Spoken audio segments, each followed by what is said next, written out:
درود بچه ها، تو کانال نوالیسم مدرن عرفان شمنیسم کاستان دارو بر اساس آموزه های دونخوان در یک چارچوب فنی معرفتی مورد بررسی قرار دادیم.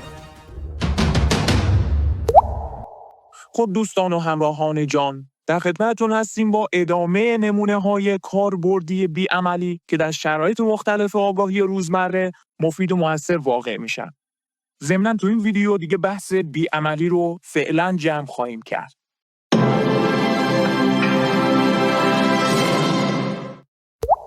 ما تو ویدیوهای قبلی بی‌عملی‌های زیادی رو خدمتتون ارائه کردیم. خلاصه می‌بینید که تکنیک اصلی بی‌عملی در واقع به خلاقیت ما برمیگرده و اینکه اون نقش ساختگیمون رو چقدر جدی بازی کنیم، چقدر بپذیریمش. اصلا جنون یعنی همین. دونکولیان رو یادتونه دیگه، میخندید، بلافاصله میرفت تو فاز یک آدم خشمگین، بلافاصله گریه میکرد. دونکولیان میگه دیگه، میگه خنده و گریه و در هم ادغام میکرد. اینقدر این شیطان صفت بوده، اینقدر این رمز جنون ارادی رو یاد گرفته بوده.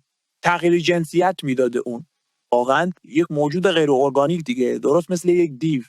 نقشش رو خیلی راحت تغییر میداده. این دیگه نشان از سیالیت پیوندبایش داره و موقعیت بی‌ترحمی که بهش دست پیدا کرده بوده. دیگه عرض به خدمتتون دیگه میتونید بگید دیگه، مثلا کینه‌توزی قبلا براتون مثال زدم. مورد مادرم رو قبلا براتون مثال زده بودم. بچه‌ها یک راهش ترحم ساختگیه و نهایتاً بی اهمیت پنداشتن اون مورد یا قضیه.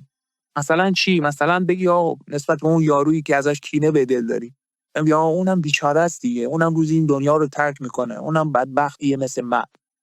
ببین، ترحم، دلسوزی، ساختگی.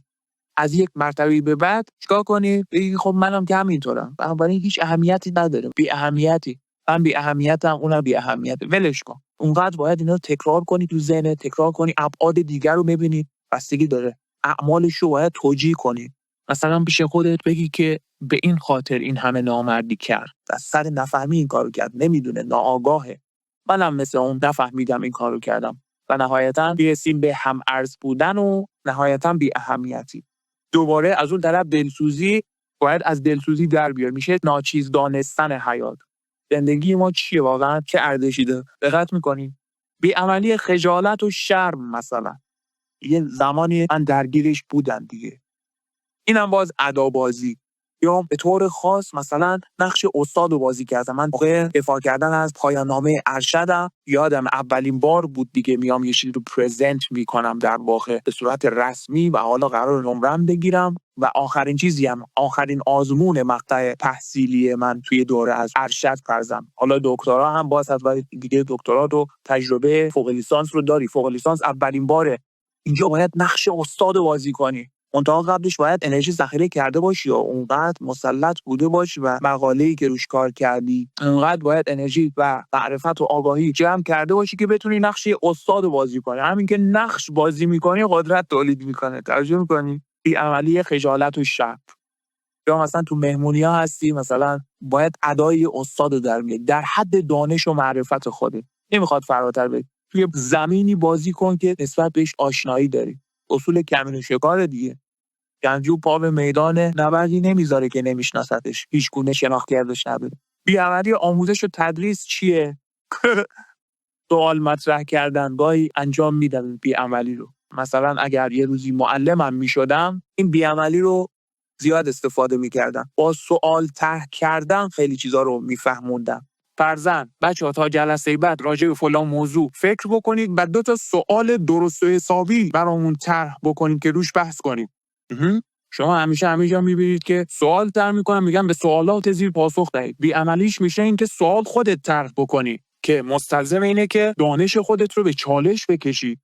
معلمای ما اصلا نمیدونن چنین چیزی. حالا اساتیدشون هم خیلی‌ها نمیدونن. امتحان و آزمون، در یک امتحان و آزمون هستی، چه میدونم مصاحبه دکترا داری، مصاحبه کاری داری، چیکار میکنی؟ یه بی‌عملی به درد بخور چیه؟ خلق سوال کردن، هم سوال پرسیدن یا کنجکاوی خلق کردن. طرف میخواد ببینه تو چقدر عمیقی توی مسائل دیگه. باید نقش بازی کنی، کمینو شکار کنی. یا اینجا اینطوریه، پایان نامه من مثلا فلان بوده، من روی این قضیه کار کردم، مثلا یه چنین چیزهایی هم هست، اینقدرم تحقیق کردم، اینا رو نمیدونم، فلان مورد رو نمیدونم، بعد حالا مثلا از خود مصاحبه‌گر سوال بپرس، شما مثلا تو این حوزه کار کردی، نظرتون راجع به فلان چیز چیه؟ سوال پرسیدن خیلی عجیبه، بی‌عملیه، نوعی کمین و شکاره. من اصلا به مسائل ریاضی با همین ترفند مسلط شدم. سوال پرسیدم، بعضی هنوز نمیدونن کجای ماجرا، اصلا نمیدونه طرف که سوال داره، خیلی دیگه پرت طرف. یه چنین سالکی در یه چنین سطحی از معرفت باید سوال مطرح کنه، باید بعد بفهمه، سوال رو کشف کنه، بعد مطرحش کنه، بعد بره دنبال جوابش. دقت می‌کنی؟ بی‌عملی جالبیه. مثالاشو دیگه میتونید بزنید دیگه. بی‌عملی، ناامیدی، باز مثل همون افسردگی. اینجا حالا میتونه رویا پردازی باشه، رویاهای واقعی بسازی، برنامه‌ریزی کنی برای رویاهات، برای رسیدن به رویاهات، برای اهدافت، هدف خلق کنی، خلق هدف تصنعی، حالا هر چی که میخواد باشه. گفتم دیگه، در واقع برای شمر یا جنگجو مهم نیستش که حالا هدف چی باشه، هی از هر هدفی که بهش دست پیدا میکنه باید فراتر بره. مثلا بی‌عملی دیفالت مسیر جنگجو همینه. بی‌عملی آزردگی و ناراحتی. مثلا یه زمانی من از ناشناخته رویابینی دلگیر شده بودم، نمیدونستم چی کار کنم، نه جلو میتونستم برم نه عقب میتونستم برگردم. اهمیت ندادم و فراموشی، اینو دونخوان میگه، پیشنهاد دونخوانه. فراموش کن آقا جان، جهان اینه الان، خودتو غرق توهم تونال کن. جهان اینه الان، من خانواده دارم، اینو دارم، اونو دارم، باید با همینو سر کله بدم. هیچ ماورایی هم وجود نداره. با یه بی‌عملی به خودت بقبولون که ناشناخته پرت و پلاس، اون بر توهمه. اما وقتا این بی‌عملی ها رو میتونید بزنید. همشون هم موضعی هستند. موضعی و کاملا جدی. موقتا باید جدی باشن. بی‌عملی بیخوابی چیه؟ بیخوابی میدونی دیگه، از گفتگوی درونی ناشی میشه، اینکه ما میچسبیم به گفتگوهای درونی. بی‌عملیش میشه هل دادن افکار در لحظه خوابیدن. گفتگوی درونی رو با تمرکز هل بده. اوایل با چشمم این کارو میکردم، چشممو چپ و راست میکردم در حالی که آماده دارم میشم برای خوابیدن و آستانه خوابیدنم، افکارمو هل میدم چپ و راست، خیلی راحت با جریان افکار همسو میشم. یعنی مخالفت نمیکنم، با مبارزه نمیکنم یا بهشون بچسبم، بدون اینکه بهشون بچسبم و جذب بشم بهشون، هلشون میدم و راهمو کج میکنم. گاهی با جریان افکار همسو میشم، بعد وسط راه ولشون میکنم. اینو خودتون لحظه بین خواب و بیداری خوب میتونید بفهمید منظورم چی. راهمو کج میکنم به ناشناخته. قدرت شناخته رو به قلمرو ناشناخته کانالیزه میکنم. بی‌عملی شک و تردید چیه؟ مثلا یه دونه وضوح و روشنی. بچه‌ها این بی‌عملی‌ها یونیک نیستن ها. خیلی میتونید مثال بزنید. من تجربیات خودمو دارم براتون میگم. چیزایی که از کتابا یاد گرفتم، از دوستان یاد گرفتم، خودم تست کردم. آقا جان، زمانی که دچار شک و تردید شدی، از بالا موارد رو آنالیز کن. ببین انرژی کجاها هست. خودت خیلی راحت اگر افکارت رو خاموش کنی و موقعیت رو ببینی، خیلی راحت میتونی تشخیص بدی. به وضوح میرسی دیگه. خیلی راحت میتونی تشخیص بدی کجا انرژی هست. همون جا رو بری دقتت رو معطوف کنی. جایی که انرژی خالی هست پرسه نزنی. وضوح و روشنی بهترین بی‌عملی برای مواقع شک و تردیده. برای مواقعی که با شک و تردید دست و پنجه نرم می‌کنی. حرص و طمع و دلتنگی چی؟ لذت و شعف از محیط پیرامون. از داشتهات لذت ببری. اینم باید نقششو جدی اجرا کنی. مثلا چه میدونم دلتنگ فلانی رو مثلا من از دست دادم. چه میدونم گربه دوران کودکیم رو، پدرم رو از دست دادم، دلتنگشم. چیکار کنم؟ از داشتهام لذت ببرم. من اینو دارم، اونو دارم. و اینم موهومیه. بعد دوباره پشتبندش میگم اینم موقتیه و من باید برم. و همه اینا در جهت ارتقای معرفت. حرص و طمع. من کولر گازی ندارم مثلا، در عوضش یه دونه پنکه دارم که صدا هم میده. توجه میکنی؟ همش در واقع فریب ذهن دیگه. وقتی شما بازی و پروازگر و با بی‌عملی یاد میگیری، میتونی گفتگوی درونی تو خاموش کنی. بی‌حوصلگی، بی‌عملیش میشه ترس. خودتو در دسترس ترس قرار بده. یا مثلا به مرگ فکر کن. مشاوره با مرگ. ترس از مرگ خودش بی‌حوصلگی رو دفع میکنه. ترس از ناشناخته، باز دوباره مطالعه و تحقیق و اینا. تهدید و خطر. هنگام تهدید و خطر مظلوم نمایی بچه‌ها. یا با سوال پرسیدن. طرف میخواد بیاد دعوا بگیره، اصلا سوال بپرس. اینو من خودم تست کردم. یا مثلا توی رویا یه موقعیت قرار میگیری که میدونی زورت به طرف نمیرسه، مظلوم نمایی کن. اجره غیر ارگانیک آب میشه واسه خودش، خیلی عجیبه، تغییر شکل میده. در هنگام تهدید و خطر مظلوم نمایی، سوال بکن. دعوا گرفتن و فحاشی، خودتو به کوچه علی چپ بزن، اصلا یه جای دیگر رو بگی. خیلی قشنگ جواب میده که اصلا اون سرش ناپیدا. خلاقیت بچه‌ها باز دوباره یادآوری کنم. بی‌عملی جدی گرفتن، توهم انگاشتن جهان تونال. قبلا گفتیم اینا رو. بی‌عملی واقعی بودن، واقعیت، سفت بودن، جدی نگرفتن، احساس ناتمامیت کردن، اینکه من کامل نیستم. باز دوباره چه میدونم میشه نوشتم بی‌عملی تقیه جنسی، اجرای حرکات جادویی دسته وست‌وود. آره بعد اینم یادم اومد. اینا رو قبلا گفتم براتون. دسته وست‌وود پس از تخلیه جنسی بی‌عملی انرژیزایی هستش. موقع اضطراب، انجام وظیفه و کار روزمره به نحو بی‌عیب و نقص خیلی راحت کمک میکنه از فاز اضطراب و استرس در بیای. تسلیم و بیخیالی یه نمونه دیگه است.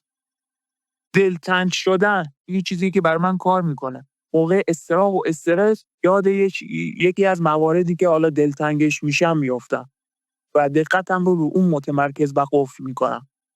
اصلا فاز انرژیم تغییر پیدا میکنه و اما واسه اینا که دیگه وجود داره دیگه، تا قیامت که دیگه نمیتونیم براتون بگیم.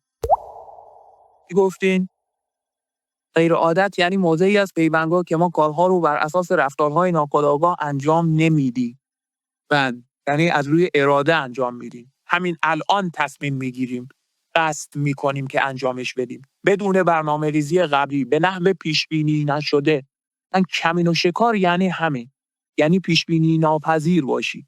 ما با رفتارهای بی‌عملی گویا داریم خودمون رو به موضع دیگری از پیوندگاه خل میدیم. بله دقیقاً همینطوره. الان که دارم فکر میکنم گویا هر کدوم از کارهای خاص تونالی از قبیل کوهنوردی، فتح یا قله یا طبیعت‌گردی توی جاهای فوق بکر یا پاراگلایدر و غیره، جنسشون از این بابت بی‌عملانه و خرق عادت و پاره کردن رفتار عادی. بله دقیقاً همینطوره. چیزی که بشر به طور سطحی انجامش میده ولی عمق مطلب رو نگرفته. انسان‌ها باز این رو از روی عادت انجام میدن. باز میگن آخر هفته بریم یه کوهنوردی داشته باشیم. از روی بی‌عملی هر دفعه تجدیدش نمی‌کنن. برای بی‌عملی کردنش بچه‌ها 2 ساعت مثلا به تعبیر بندازید. یه روز پس و پیشش کنید. اینم داخل پرانتز خدمتتون گفتم. مثلا اگر اون بی‌عملی که من خدمتتون گفتم باعث شد سر امتحان زبان انگلیسی سال دوم راهنمایی جا بمونم، اگر من اون بی‌عملی رو 1 روز در میان حداقل انجام میدادم شاید اینجوری لکب نمی‌خوردم. یا فرضاً به طور نامنظم انجامش میدادم، نه از روی عادت. یا فرضاً همیشه ساعت زن نمیذاشتم، گاهی اوقات به مادرم میگفتم منو بیدار کن. یا چه میدونم، اما اقسام تریک‌های دیگه از ریتم ثابت درش بیاریم بچه‌ها. بی‌عملی رو هر وقت که داره تبدیل به عمل میشه، ریتمش رو تغییر بدید، چارچوبش رو دگرگون کنید. بله اینا انسان رو از روزمرگی بیرون میاره و من سعی کردم حدی که دانش من اجازه میده این قضیه رو واسهتون وا کنم که نهایتاً هدف ما چیه؟ خلاصه میشه به پرورش یا تقویت اراده. همین. چیز دیگری ما نمیخوایم. هر جا که احساس ناراحتی یا یه احساس نامطلوبی داری، حس می‌کنی که پیوندگاهت در موقعیت نامطلوبی گیر افتاده، از حقه بی‌عملی باید استفاده کنی تا پیوندگاهت رو نجات بدی. و این یعنی اینکه آقا جان جناب عالی اراده داری. جناب عالی اراده داری. اوکی؟ خب خسته نباشید بچه‌ها. اینم از جنبندی بحث بی‌عملی. حمایت از کانال نوالیسم مدرن. دیگه یادتون نره لایک و ساب کن.